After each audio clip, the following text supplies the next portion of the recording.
Hello students, how are you? I hope you all are fit and fine.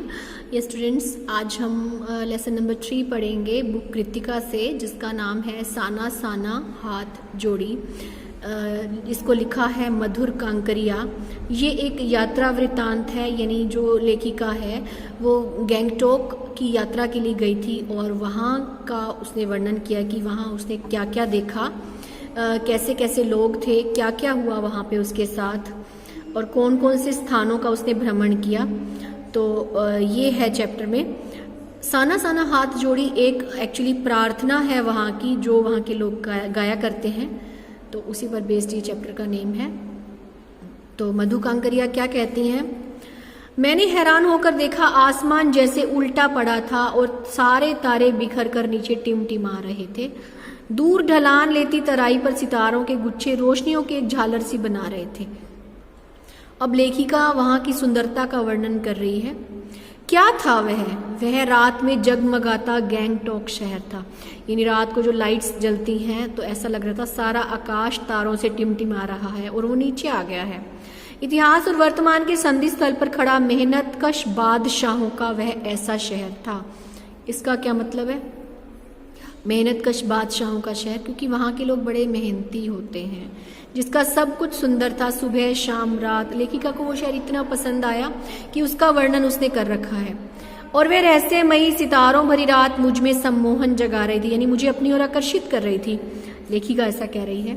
कुछ इस कदर कि उस जादू भरे क्षणों में मेरा सब कुछ स्थगित था, अर्थहीन था। मेरी चेतना, मेरा आसपास सब कुछ उसमें सम्मोहित हो रहा था। मेरे भीतर बाहर सिर्फ शून्य था और थी अतीन्द्रियता में डूबी रोशनी की वह जादुई झालर। धीरे धीरे एक उजास उस शून्य से फूटने लगा। उजास होता है उजाला, प्रकाश। एक प्रार्थना होठों को छूने लगी। साना साना हाथ जोड़ी गर्दहु प्रार्थना, हमरो जीवन तिमरो को सेली। क्या मतलब है? छोटे छोटे हाथ जोड़कर, साना साना हाथ जोड़ी मीन्स छोटे छोटे हाथ जोड़कर, गर्दहु प्रार्थना, प्रार्थना कर रही हूँ। हमरो जीवन, हमारा जीवन, तिमरो को सेली, अच्छाइयों को समर्पित हो। आज सुबह की प्रार्थना के ये बोल मैंने एक नेपाली युवती से सीखे थे। सुबह हमें युमथांग के लिए निकल पड़ना था। युमथांग भी वहाँ का एक शहर है। पर आंख खुलते ही मैंने बालकनी की तरफ भागी। यहाँ के लोगों ने बताया था यदि मौसम साफ हो तो बालकनी से भी कंचनजंगा दिखाई देता है। हिमालय की तीसरी सबसे बड़ी चोटी कंचनजंगा। पर मौसम अच्छा होने के बावजूद आसमान हल्के बादलों से ढका था। पिछले वर्ष की ही तरह इस बार भी बादलों के कपाट ठाकुर जी के कपाट की तरह बंद रहे। कंचनजंगा न दिखनी थी न दिखी, पर सामने ही रकम रकम के रंग बिरंगे, रकम रकम मीन्स तरह तरह के रंग बिरंगे इतने सारे फूल दिखाई पड़े कि लगा फूलों के बाग में आ गई हूँ। बहरहाल गैंगटोक से 149 किलोमीटर की दूरी पर युमथांग था। 149 किलोमीटर की दूरी थी वहां पे युमथांग की। युमथांग यानी घाटियां, सारे रास्ते हिमालय की गहनतम घाटियां और फूलों से लदी वादियां मिलेंगी आपको। ड्राइवर कम जितेन नार्गे मुझे बता रहा था। अब वो यात्रा करने गए थे तो वहां पे उनका गाइड का नाम क्या था? जितेन नार्गे। वो जगह जगह उनको गाइड कर रहा था, बता रहा था हर चीज के बारे में। क्या वहां बर्फ मिलेगी? मैं बचकाने उत्साह से पूछने लगी। चलिए तो। जगह जगह गदराए पाइन और धूपी के खूबसूरत नुकीले पेड़ों का जायजा लेते हुए हम पहाड़ी रास्तों पर आगे बढ़ने लगे कि एक जगह दिखाई दी। एक कतार में लगी सफेद सफेद बौद्ध पताकाएं। अब बौद्ध मंदिर थे वहां पे, बौद्ध धर्म को ही माना जाता है ज्यादातर वहां पे। और वहां पर लाइन में लगी थी सफेद सफेद बौद्ध पताकाएं, यानी झंडियां, किसी ध्वज की तरह लहराती, शांति और अहिंसा का प्रतीक ये पताकाएं, जिन पर मंत्र लिखे हुए थे। नार्गे ने बताया, यहाँ बुद्ध की बड़ी मान्यता है। जब भी किसी बुद्धिस्ट की मृत्यु होती है, उसकी आत्मा की शांति के लिए शहर से दूर किसी भी पवित्र स्थान पर 108 श्वेत पताकाएं फहरा दी जाती हैं। अब क्या बताया नार्गे ने कि यहाँ बुद्ध को बहुत मानते हैं ना लोग, तो जब किसी बुद्धिस्ट की मृत्यु होती है तो उसकी आत्मा की शांति के लिए शहर से दूर किसी भी पवित्र स्थान पर 108 सफेद पताकाएं फहरा दी जाती हैं। तो यहाँ भी वो सफेद पताकाएं लहरा रही थी। इसीलिए नहीं, इन्हें उतारा नहीं जाता, ये धीरे धीरे अपने आप नष्ट हो जाती है। कई बार किसी नए कार्य की शुरुआत में भी पताकाएं लगा दी जाती हैं, पर वे रंगीन होती हैं। मृत्यु पर सफ़ेद और जब कोई शुभ कार्य हो तो रंगीन। नार्गे बोलता जा रहा था और मेरी नज़र उसकी जीप में लगी दलाई लामा की तस्वीर पर टिकी हुई थी। कई दुकानों पर भी मैंने दलाई लामा की ऐसी तस्वीर देखी थी। हिचकोले खाती हमारी जीप थोड़ी और आगे बढ़ी। अपनी लुभावनी हंसी बिखेरते हुए जितेन बताने लगा, इस जगह का नाम है कवि लॉन्ग स्टॉक।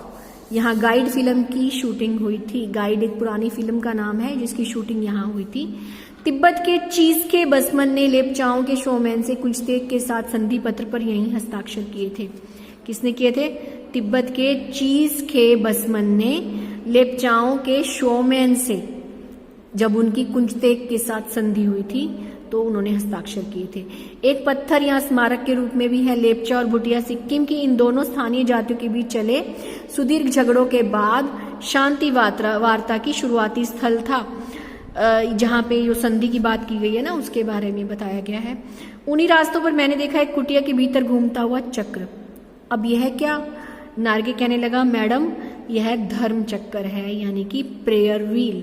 इसको घुमाने से सारे पाप धुल जाते हैं।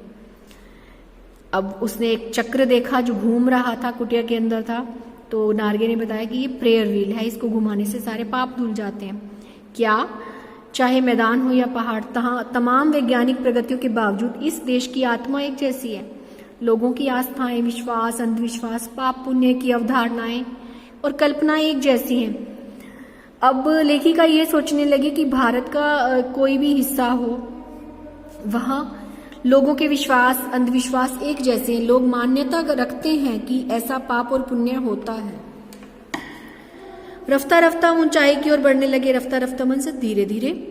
बाजार, लोग, बस्तियां पीछे छूटने लगे। अब परिदृश्य से चलते चलते स्वेटर बुनती नेपाली युवतियां, पीठ पर भारी भरकम कार्टून ढोते बोने से दिखते बहादुर नेपाली ओझल हो रहे थे, यानी आंखों से ओझल हो रहे थे, दिखना बंद हो गए थे। अब नीचे देखने पर घाटियों में ताश के घरों की तरह पेड़ पौधों के बीच छोटे छोटे घर दिखाई दे रहे थे। छोटे छोटे घर कैसे लग रहे थे? जैसे ताश के पत्ते हों। हिमालय भी अब छोटी छोटी पहाड़ियों के रूप में नहीं, वरन अपने विराट रूप और वैभव के साथ सामने आने वाला था। ना जाने कितने दशकों, यात्रियों और तीर्थानियों की काम्य हिमाचल, पल पल परिवर्तित हिमाचल, यानी हमेशा चेंज होता रहता है। और देखते देखते रास्ते वीरान, संकरे, जलेबी की तरह घुमावदार होने लगे थे। वहां पे जो पहाड़ होते हैं ना, पहाड़ों में रास्ते घुमावदार होते हैं काफी। हिमालय बड़ा होते होते विशाल काय होने लगा, बहुत ज्यादा बड़ा होने लगा। घटाएं गहराती गहराती पाताल को नापने लगी। वादियां चौड़ी होने लगी। बीच बीच में करिश्मे की तरह रंग बिरंगे फूल शिद्दत के साथ मुस्कुराने लगे। शिद्दत यानी कि बहुत अधिकता से। उन भीमकाय पर्वतों के बीच और घाटियों के ऊपर बने संकरे कच्चे पक्के रास्तों से गुजरते यूं लग रहा था जैसे हम किसी सघन हरियाली वाली गुफा के बीच हिचकोले खाते निकल रहे हैं। अब जो पहाड़ी रास्ते होते हैं बड़े खतरनाक होते हैं, मतलब टाइट होते हैं रास्ते, तंग रास्ते होते हैं, घुमावदार होते हैं। तो लेखिका को लगा कि हम किसी गुफा के बीच में से जा रहे हैं। इस बिखरी असीम सुंदरता का मन पर यह प्रभाव पड़ा कि सभी सैलानी झूम झूम कर गाने लगे, सुहाना सफर और ये मौसम हंसी। ये गीत की पंक्तियां हैं। पर मैं मौन थी, किसी ऋषि की तरह शांत थी। मैं चाहती थी कि इस सारे परिदृश्य को अपने भीतर भर लूं, पर मेरे भीतर कुछ बूंद बूंद पिघलने लगा था। जीप की खिड़की से मुंडकी निकाल कर, मुंडकी यानी गर्दन, सिर निकाल कर मैं कभी आसमान को छूते पर्वतों के शिखर देखती, तो कभी ऊपर से दूध की धार की तरह झरझर गिरते जल प्रपातों को। अब वहां जगह जगह झरने होते हैं, पानी गिर रहा होता है, साफ पानी बिल्कुल दूध की तरह।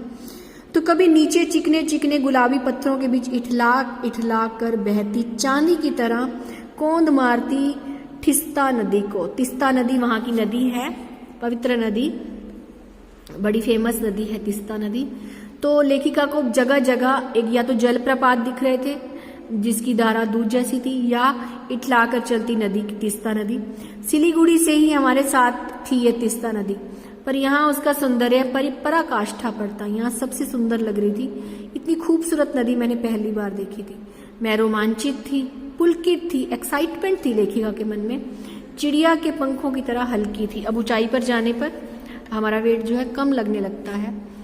मेरे नगपति मेरे विशाल, मैंने हिमालय को सलामी देनी चाहिए। नगपति हिमालय को बोला जाता है, यानी पहाड़ों का राजा। कि तभी जीप एक जगह रुकी, खूब ऊंचाई से पूरे वेग के साथ ऊपर शिखरों के भी शिखर से गिरता फेन उगलता झरना। इसका नाम था सेवन सिस्टर्स वाटरफॉल। क्या नाम था? Seven sisters waterfall. फ्लैश चमकने लगे, सभी सैलानी इन खूबसूरत लम्हों की रंगत को कैमरे में कैद करने में मशगूल थे। तो आज के लिए हम इतना ही पाठ पढ़ेंगे। थोड़ा सा डिफिकल्ट वर्ड्स हैं इस पाठ के, यात्रा वृत्तांत है क्योंकि लेखिका काफ़ी चीज़ों का वर्णन कर रही है। तो आगे का पाठ हम अगले वीडियो में पढ़ेंगे। आई होप इतना तो आपको समझ में आ गया होगा। Thanks for watching, have a good day.